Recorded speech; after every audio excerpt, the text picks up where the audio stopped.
In front of me is Motorola Edge 15 Neo, and today I would like to show you how you can edit passwords saved in Google Passwords Manager.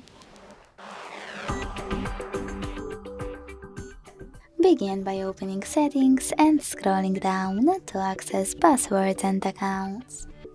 Then hit this gear next to Google. Tap on Google Password Manager and select a password to change by clicking on it.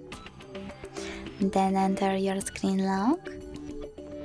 Tap on Edit button and change whatever you want to. When you finish, hit Save at the top right corner. Thanks so much for watching. If you enjoyed this video, leave a like, comment and subscribe.